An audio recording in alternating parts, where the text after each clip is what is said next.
Good evening. Welcome to the November 21st, 2023 Board of Adjustment meeting. The meeting is called to order. I should have done that first. So tonight we have 5 voting board members. Due to the limited number of members, applicants with public hearings tonight have the opportunity to postpone consideration to the next meeting when 6 or more members are present. If applicants choose to move forward with their application and hearings, please remember that 4 affirmative votes are needed to grant a special exception or variance, which is why we give people the opportunity to think about that. We're starting tonight with a presentation from the City Legal Department from Trevor McCourt, who is going to speak to us this evening.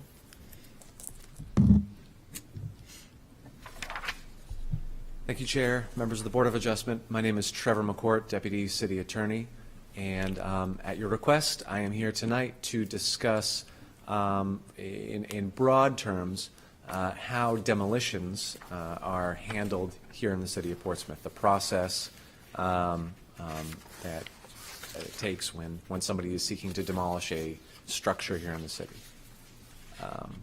So I will just dive right in.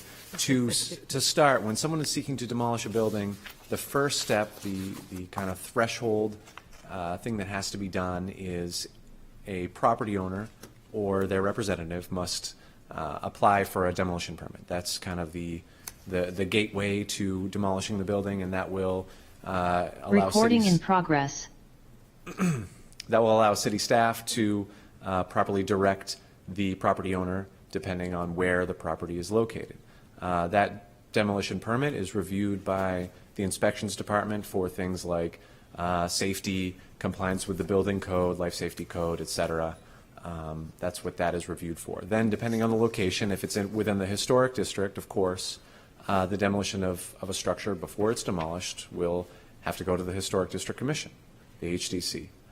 And that review, I think as many people in the City of Portsmouth know, is quite rigorous, and the HDC does have authority in the right circumstances to prevent the demolition of a building in the historic district. Again, they have their own criteria that they will work through in order to determine if a building merits preventing to be demolished. We saw that most recently with the old State Street Saloon, the half that survived the fire. The HDC found that building was of such historical significance that the facade could not be demolished, and that decision was upheld by both this Board of Adjustment and by Rockingham County Superior Court. Outside of the historic district, it's certainly different. The city has really no authority to force a property owner to preserve a building if they want to demolish it outside of following those safety requirements that are set forth in the building code. There is process though, and when it was an explicit, I think, goal of the City Council when they set up what we know as the Demolition Review Committee to make sure though that even though the city can't prevent the demolition of any buildings, that citizens of the city, that residents of the city are afforded the opportunity to talk about buildings before they're demolished, to voice their opinions in a public forum, to voice those opinions directly to the property owner, and try to convince the property owner that perhaps there's a different path. And with that broader perspective in mind, it was drafted so that a public hearing would occur either here at the Board of Adjustment, over at the Planning Board, or failing that, if the project did not involve any approvals necessary from this board or from the Planning Board, the City Council created the Demolition Review Committee, which stands in place to provide that sort of a delay for demolition, and again a public hearing which is publicly noticed for people to come and discuss a building, its historical significance, its cultural significance, and basically to make a plea to a property owner to perhaps make a different decision while respecting that private property owner's property rights and their ability to do what they would like to do with their property within the scope of our zoning ordinance.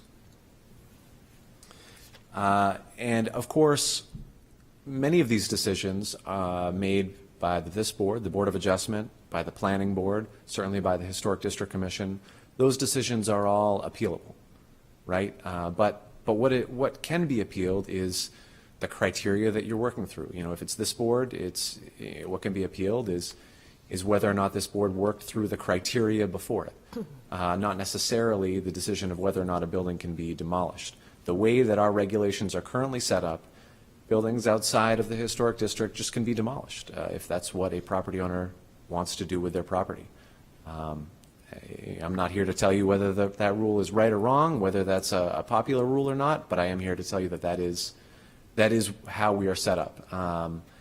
And the Demolition Review Committee, on the other hand, that decision really is not appealable at all to anyone, because it's not, what you result in is a recommendation, not a decision. Again, it's a delay, it's an opportunity for people to discuss to discuss a particular property and the significance that it brings to the community, but at the end of the day, the decisions made by that board, the things that are said by people in the community are mere recommendations. And that, in broad terms, is the process for handling demolitions of buildings in the city. I'd be happy to answer any particular questions that anyone might have, but I would also like to add that, you know, I'm providing this overview because it seems that, you know, and it's not particular to this board, but certainly on this board, it seems that there have been some misconceptions about the demolition process. At other boards, I can definitely say that there have been some misconceptions, and even, you know, the City Council is expecting a report back from me as well regarding the Demolition Review Committee. So this is certainly a popular topic here in the city. Okay. Are there questions? Go ahead, Paul.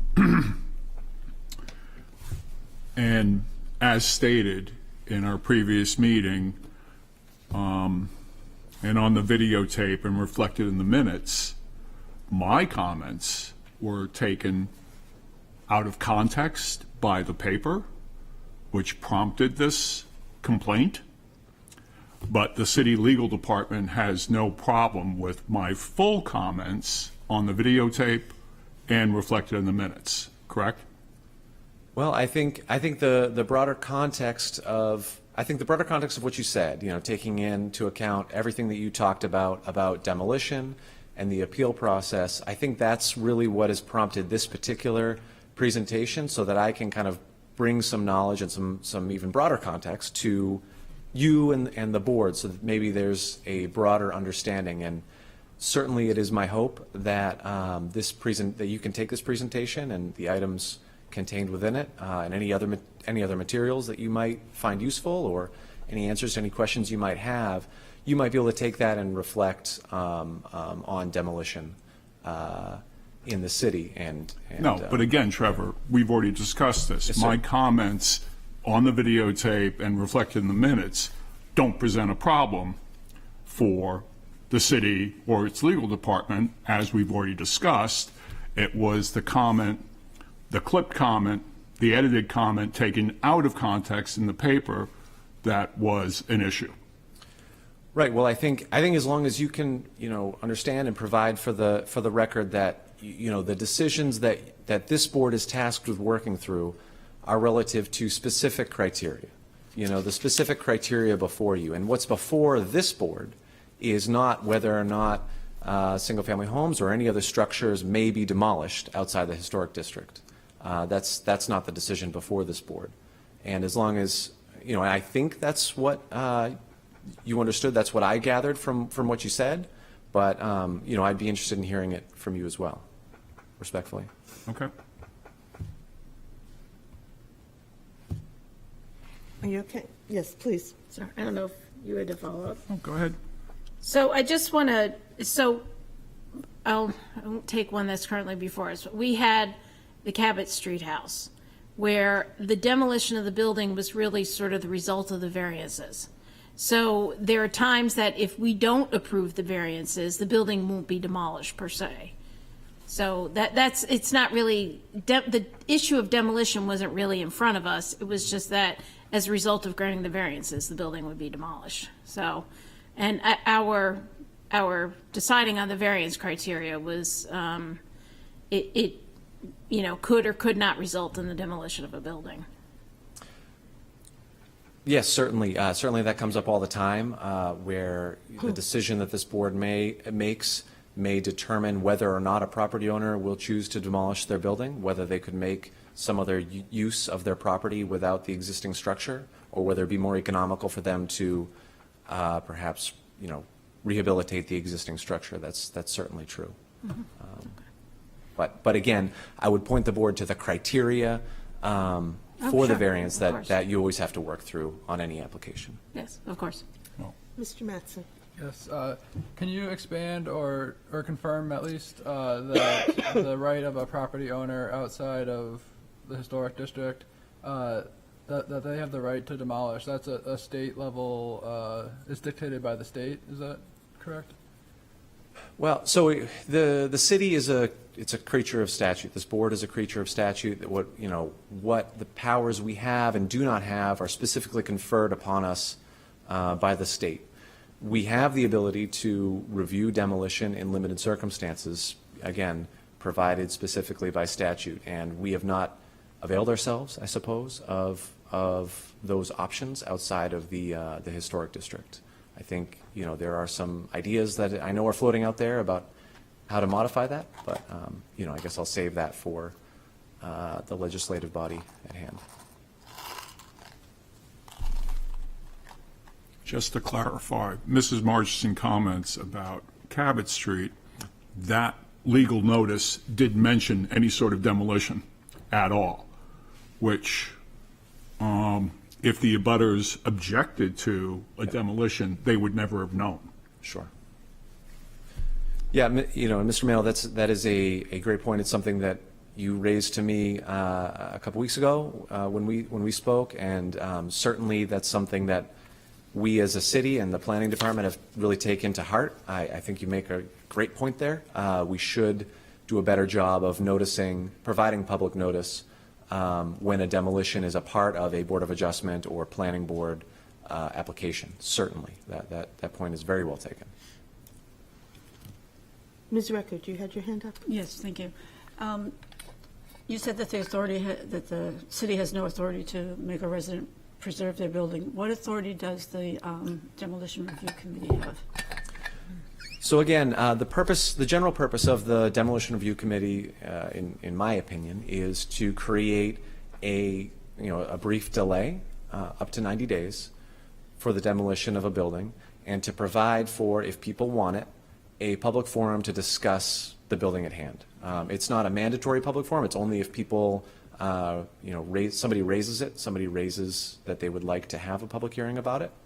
And if so, there'll be a public hearing where people will be allowed to discuss the property, its cultural, architectural, or other kind of significance, and make recommendations to the property owner on how to preserve it. It could be preserving the building as a whole, could just be documenting the building, through photography and things like that. There's a wide variety of different things that people could recommend, I suppose. But at the end of the day, once that delay period has ended, the demolition permit will be issued, and the building can be demolished. Okay. Thank you for the clarification. You're welcome. Any other questions? Okay, thank you. Thank you. Thank you. Okay, then the next item of business tonight is approval of the minutes of the October 17th, 2023 meeting. So moved. I think I have, if I may, I think I have a change to it. Just trying to get to it. Okay, it's on page 20 of our packet, and it's actually page 16 of the minutes. The second full paragraph, the first full paragraph, I said that I would not support, it says Vice Chair Margison said she would not support the motion because the structure was larger than the house itself, but I said that my concern was the addition and massing on the side of the house. So with that change, I would ask that change to be made.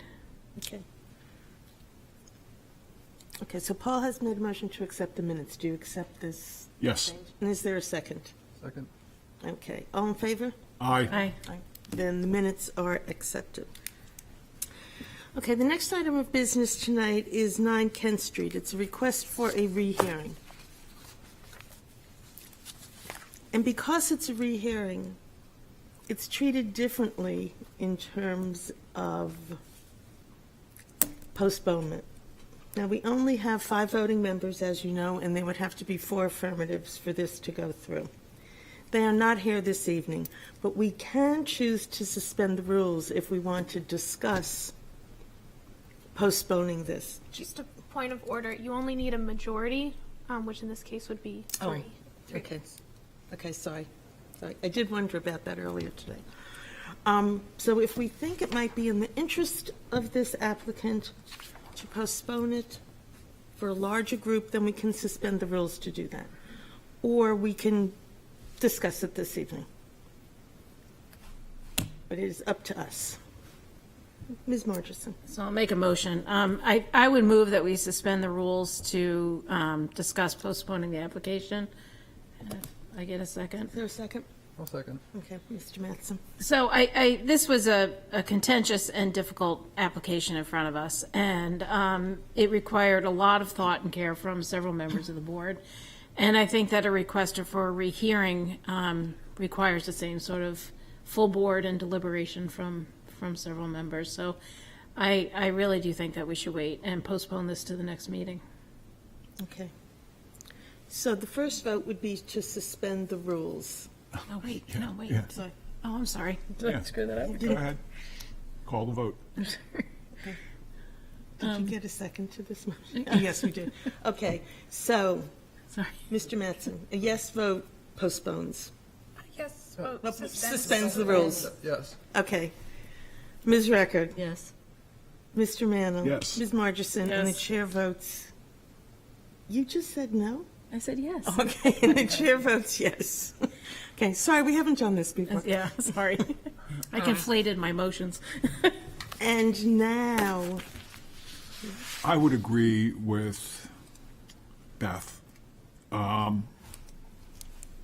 We went through 2 applications on this. It was never straightforward as far as where people were. If we're going to do a rehearing, it should be done in front of the full board. Missing 1, 2, 3 people right now, yeah. Well, I think it's to consider the rehearing, to consider whether or not to do a rehearing, not the rehearing. it would be to, yes. Yeah. Yeah, Yes, yes. I have no problem considering the rehearing. I would postpone it to the next meeting, though. Right, and that is what, That's the motion. but that's the motion. Yeah. Yeah. Is to postpone the, Is to Re- postpone the consider- request for a rehearing. Correct. until the Yes. next meeting. Yes. Just as it would be tonight. Yes. Was that a motion, Mr. Mayo? No, I think it's, is it a motion? Yes. At this okay. Is there a second to Mr. Mantle's motion? Yes. Thank you, Ms. Record. Okay.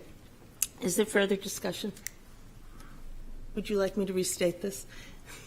These two. Okay. The motion right now is to postpone the rehearing request to December's meeting. December's meeting. Okay? All right. Okay. Mr. Mantle? Mattson? Mattson. Yes. Oh, my God, Mr. Mattson. Can I go home yet? Mr. Mattson? Yes. Ms. Record? Yes. Mr. Mantle? Yes. Ms. Margerson? Yes. And the chair votes yes. So the request for a rehearing for 9 Kent Street is postponed until the December meeting. Okay. Okay. Okay, our new business for tonight, there is a request to postpone for 1 Garden Street. Make a motion to postpone it I would say December, but that's up to the applicant. But we'll, I make a motion to postpone it till the December 23rd meeting. It's December 23rd. I'll second. Okay. No, it's the 19th. It is, yeah, I knew it wasn't the 23rd, yeah. December The December meeting. 2023. Oh, Oh, yeah, yeah. okay. So, a yes vote postpones to the December meeting. Mr. Mattson. Yes. Ms. Record. Yes. Mr. Mannel. Yes. Ms. Margison. Yes. And the chair votes yes. Okay, so that brings us, May I just ask who the second was on that motion? I seconded. yes, Thank you. yes. Okay. So, that brings us to item B under new business, which is the request of Ashley Stearns, Blush LLC applicant, and Joan T. Jones, revocable trust owner, for property located at 51 Islington Street, Unit 103, whereas relief is needed to allow, an esthetician business which requires a special exception from 10.440, use number 7.20, where it is permitted by special exception. Said property is located on Assessor Map 126, Lot 33-103, and lies within the Character District 4L2 and Historic District. Is there anyone to speak to this petition? Hi. Hi. My name is Ashley Stearns, and I'm the owner of Blush Skin and Soul Spa, which has been in business for 7 years here in Portsmouth. I currently rent on the Hill, and I found Unit 3 at 51 Islington Street, which I think would be a really great fit for my business, doing massage and aesthetics. We would not be doing any hair or nail services, which could require considerations around ventilation, but it will just be massage and skincare. The space would incorporate 2 to 3 treatment rooms. There's already 2 built out, so it would be just building out 1 more room, and then the remaining space would be kind of a reception area with skincare, cosmetics, and just small boutique shop items. I did get approval from the condo association, and they were comfortable with the use and using the space as a spa. So my hope is that you guys will approve that and allow me to grow my business. Okay. Would you like to, you've touched upon the criteria for a special exception, but would you like to speak more specifically to them? Sure. Okay. Regarding signage, my intention would be to hang 1 mounted sign and 1 hanging sign, and then just going through the ordinance regarding standards. The property aligns with the standards specified in the ordinance for particular use permitted by special exception. The space is zoned for commercial use, making it an ideal location for my business. It is in full compliance with the zoning regulations, and I'm committed to adhering to all of the applicable rules and guidelines set forth by the city. Regarding public safety, the safety of the building's residents and public and adjacent properties is of utmost importance to me. The property and the services I will be providing have no potential fire hazard, explosion risk, or release of toxic materials. Regarding impact on the surrounding area, I'm conscious of the impact my business can have on the surrounding area and the community. The property's location and my business will have no detriment to the property values in the vicinity. Additionally, my spa services will not cause any significant disturbances such as odor, smoke, gas, dust, noise, glare, heat, vibration, or unsightly outdoor storage of equipment, vehicles, or materials. Regarding traffic safety and congestion, my business will not create any traffic safety hazard or substantially increase traffic congestion. My clients and staff will have ample parking options along Islington Street and the nearby parking garages. We will encourage appointment-based scheduling to manage the flow of visitors efficiently. There are 3 street parking spaces directly in front of the building that are assigned to the building, but however, they are not assigned specifically to Unit 3. Regarding municipal services, I am aware of the importance of not placing excessive demands on municipal services, and I ensure that there will be no strain on water, sewer, waste disposal, police, fire protection, or schools. I'm committed to minimizing the impact on these essential services. Regarding stormwater management, my services will not create a significant increase in stormwater runoff onto adjacent property or streets. And in conclusion, I'm confident that my business would be a great addition to 51 Islington Street, and it fully complies with all the special exception standards in the city ordinance outlined in section 10.232.20 of the ordinance. I'm going to ask you one thing before I open this to questions. When you introduced yourself, you did not give us your address, and we'd like to have that. Oh, sure. So the address, my current address is 408 The Hill. Okay, thank you. You're welcome. Are there any questions? Go ahead, Mr. Mann. Do you plan to get a parking pass and park in the Foundry Place garage? So I'll still be renting over on the hill, so I'll have parking over there. But any of my staff, they would be, yes, getting parking passes for the garage, Okay. I imagine. Ms. Marchison? And how many staff do you have? So I would be hiring to kind of fill this location. We're currently outgrowing the hill, but 8 including myself. Okay. And about how many clients would you be able to serve at any one time? There would be 3 treatment rooms, so 3. 3. Okay. Thank you. Any other questions? Okay, thank you. Thank you. And I have to do this part.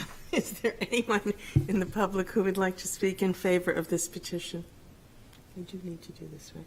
Is there anyone in the public who would like to speak in opposition to this petition? Is there anyone in the public who would like to speak to, for, or against this petition? I didn't even see her. Behind. Good evening, Elizabeth Bratter, property owner of 159 McDonough Street and 342 Cabot Street. Did you ever do the experiment in school where you were supposed to make a solution using water and sugar? Sugar is added until it won't dissolve anymore. After the experiment has been completed, students figure out how much sugar and water it took until it was done. Once the sugar doesn't dissolve anymore, it starts collecting on the bottom and it becomes saturated. If you heat up the solution, one can create a supersaturated solution.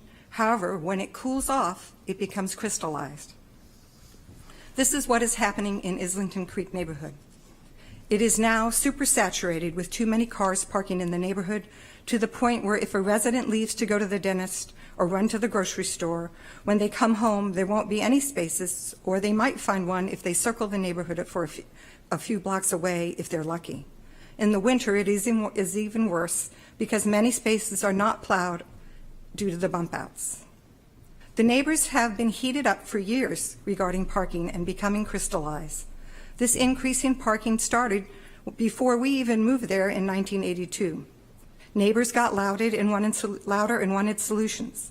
Instead, more and more spaces were removed and more cars ended up in the neighborhood due to parking reductions, CUPs, variances, and special exceptions.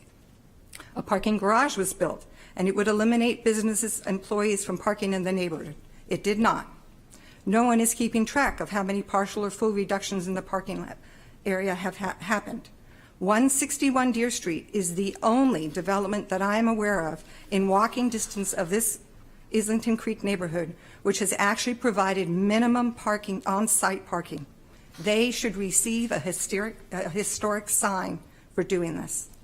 Although this business before you today, per the ordinance, needs 3 spaces, anyone can clearly do the math, and they will really need anywhere between, according to her, 8 to 11 spaces. Did you know if you mix 1 part to 9 parts of bleach to water, you will kill most viruses? If the ratio is changed higher or lower, it becomes a totally ineffective solution. The many solutions the city has come up with to aid in the parking issues in Islington Street have supersaturated the entire neighborhood with excessive amounts of cars and are totally ineffective. The Islington Street construction has added to more cars creating obstructing safety by circling the neighborhood for long periods of time. Some of the small businesses on Islington Street who are grandfathered are now noticing it's very difficult for their customers to park, much less to find a space. Please do not approve this special exception until on-site parking is demonstrated, and they currently show none. And some very strong stipulations are added to the special exception, which are cited in my presentation that I mailed to you, or well, emailed. And please ensure that their employees will not be parking in the neighborhood. And they should encourage clients by providing discounts to use the Foundry Garage or Bridge Street lots, both very reasonably priced and merely a few blocks away. The out front spaces are not available most of the days. Being neighborhood friendly is the best way to grow a business that sits between two large neighborhoods. Please be a neighborhood-friendly board, and really consider options that will protect neighborhoods from all these cars. And just to give you an idea, I spoke to an esthetician today. How long for the services that she will be providing? Facials are usually 45 to 90 minutes. That's actual in-the-room table time. Massages are 45 to 90 minutes. Brows and lashes are about 20 minutes. Lash extensions take about 2 hours. A bikini wax is 45 minutes, and a Brazilian wax is an hour to an hour and a half. Their clients will be there for a long period of time, and the spaces in front of this building do not move. They move every 2 hours, and usually the people pull out and then move to another space right in that same parking area. I provided some options in my letter, and I would appreciate it if you considered them as stipulations if you think you're going to pass this. And many of the small businesses on Islington Street are already suffering because they cannot provide any more parking because they're grandfathered the way they are. Thank you. Thank you.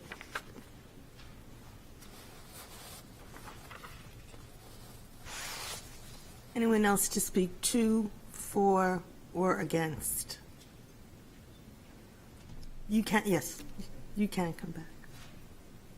I have one person on Zoom as well. Oh, okay. Hi, good evening. Hi. My name is Joe Letty. I'm a broker and owner of Dustin Letty Real Estate here in Portsmouth, and I represent Ashley. And I'd just like to speak to Ashley's character and also her business. She's been in business now for 7 years. I've known Ashley because I've been a client for, gosh, I don't even know, maybe 15 years.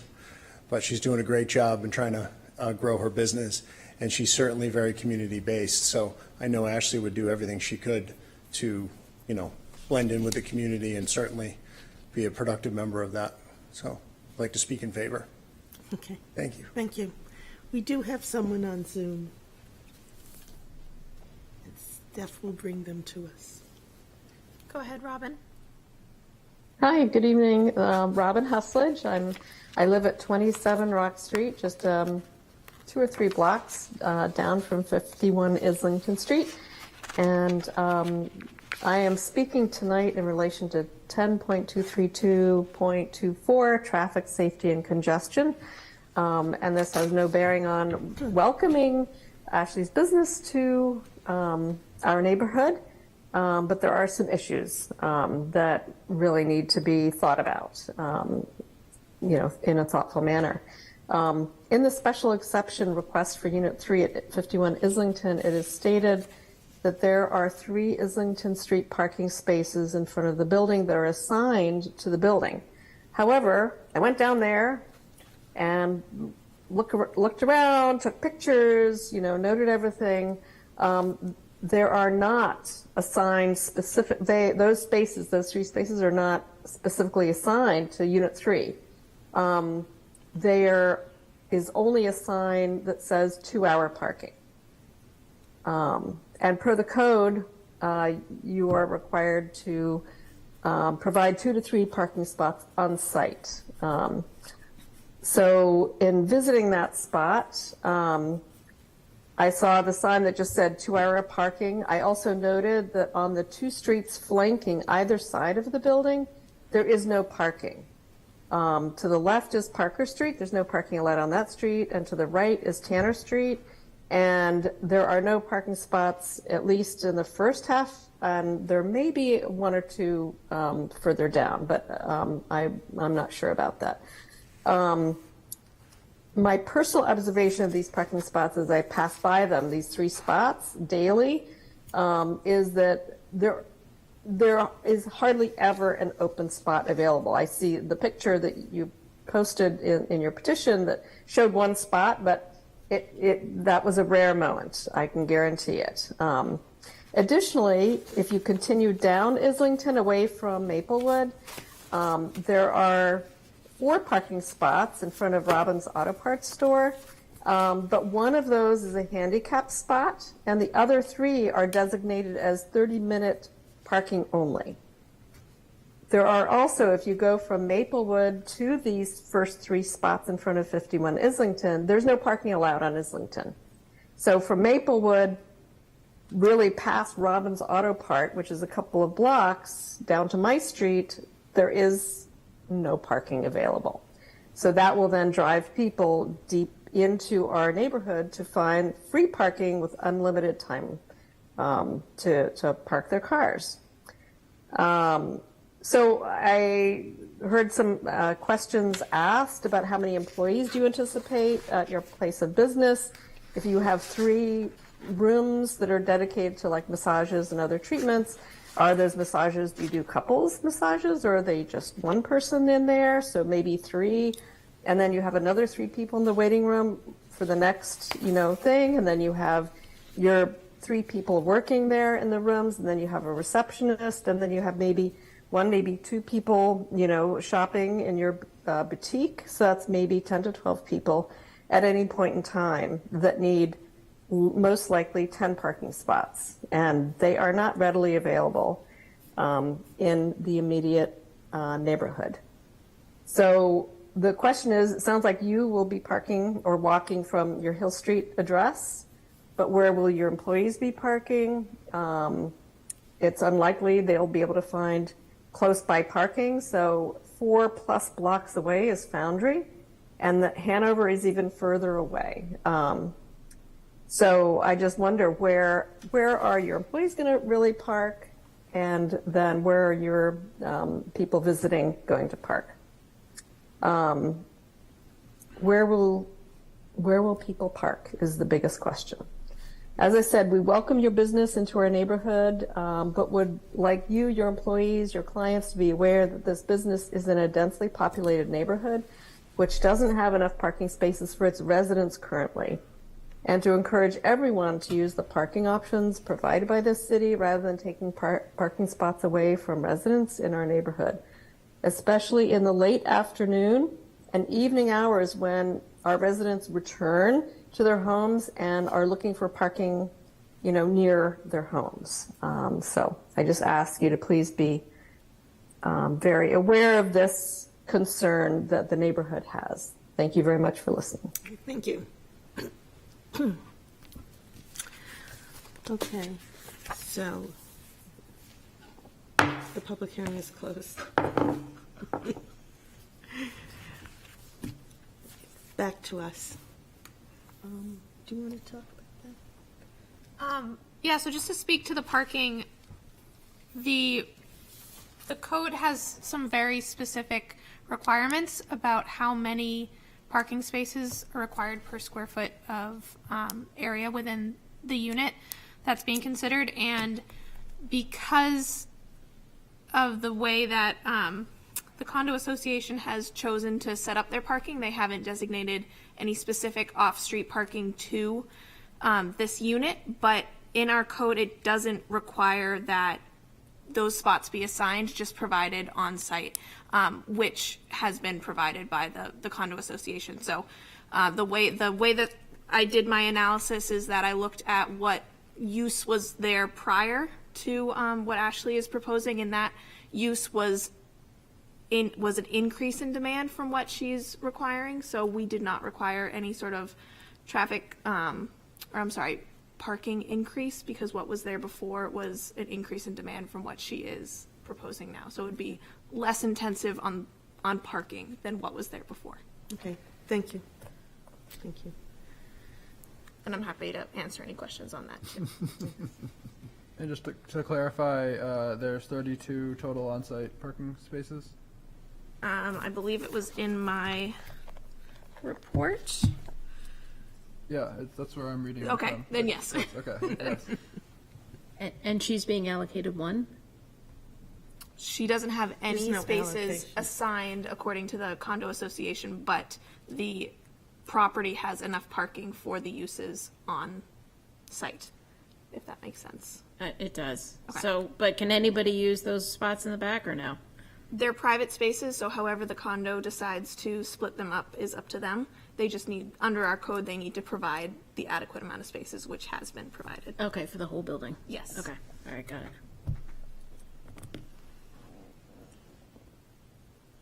What would you like to do?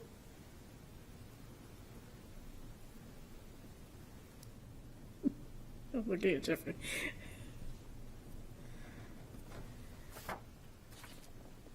Yes. I would Ms. move Murchison. that we approve the special exception as presented and advertised. If I get a second, I'll speak to the You have criteria. a second? Mr. Mantle, second? I'll second, but I'd like to add a stipulation. Okay, well. She hasn't even made her motion yet. Let me make my motion. Okay, go ahead. So, just for purposes of the audience, the three here and the one at home, the special exception is something that if the applicant actually can demonstrate that they meet all the criteria, the ZBA is actually required to give them the special exception. And those criteria are: one, the standards as provided by this ordinance for the particular use are permitted by special exception. In the character district for L2, an esthetician business is actually an allowed use per special exception, so it meets that criteria. The applicant has demonstrated there's no hazard to the public or adjacent property on account of potential fire, explosion, or release of toxic materials. This business will not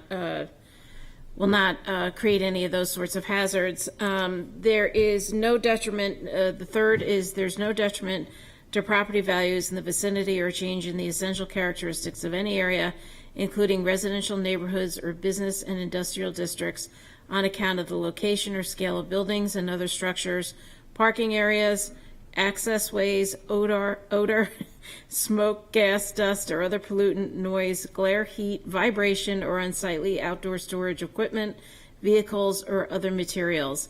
The applicant has demonstrated that there will be no detriment to the property values.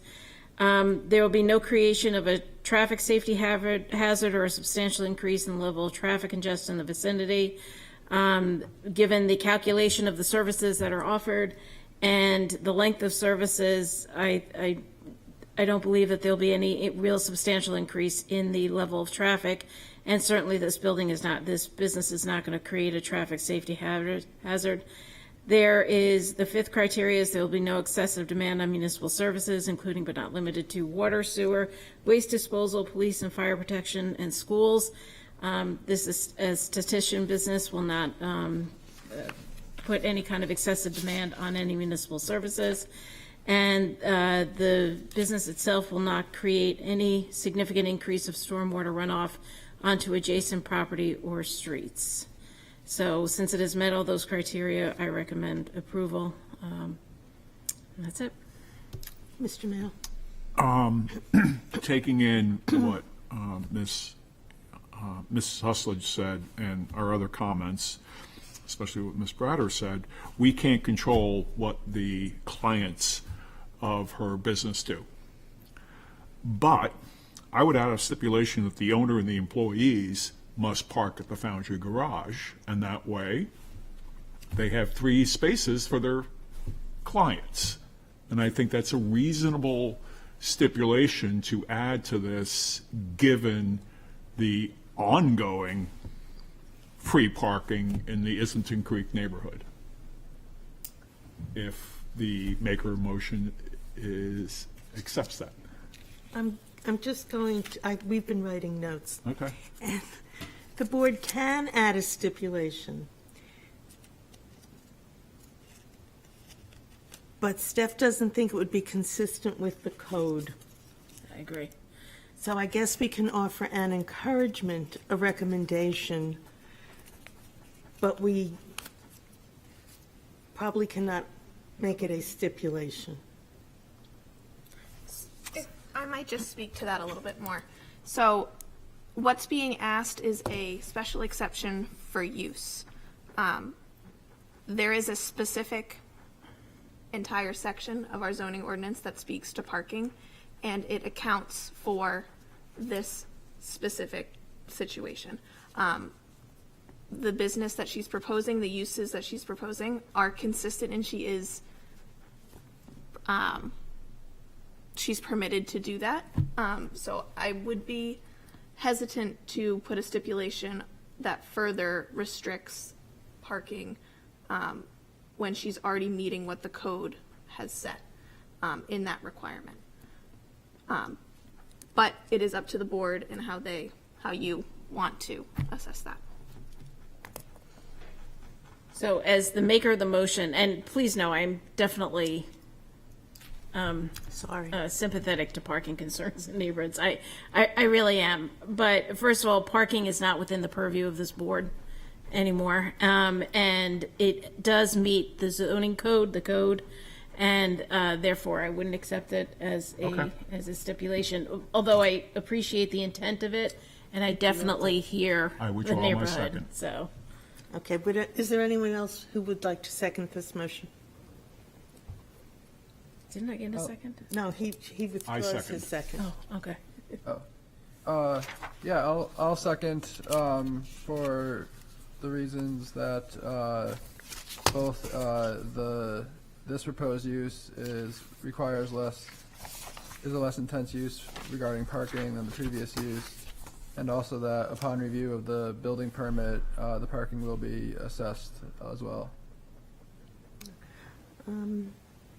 So just to be clear, Ms. Margison made the motion, Mr. Rannell removed his second, and it was replaced by Mr. Mattson. That is Correct. true. Okay. That is true. Is there any further discussion? I guess I'm going to support this motion because what we're asking for is a special exception. The office exists. Some business is going to go in there. And so far as we can tell, we have been convinced that this is an appropriate building. It meets all of the special exception review criteria, and therefore I think has the right to go into that spot. We would certainly encourage use of other parking. It's good to walk. Things aren't that far. But in terms of there is this office, it is ready to be filled by somebody. There's no reason why it should remain empty because there is no parking in that neighborhood. That would be a taking, I believe. So, anyway, yes. Yeah, if I could just add, I don't think that legally we can make employees park somewhere specifically. And that's not part of the motion, Right. Okay. right? Yeah. Yep. And that's, yes, we have encouraged that is the Yep. truth. Yeah. Okay. So, okay, so the motion is to approve the special exception. A yes vote would allow the business to go into that location. Mr. Mattson, Yes. Ms. Record, Yes. Mr. Mantle, No. Ms. Margison, Yes. and the chair votes yes. You're all set. But try to park elsewhere, okay? All right. I'm not sure how to do this before 8 o'clock at night, but Motion to adjourn? yes, Second. second. Okay, we're adjourned. There we go. Wow.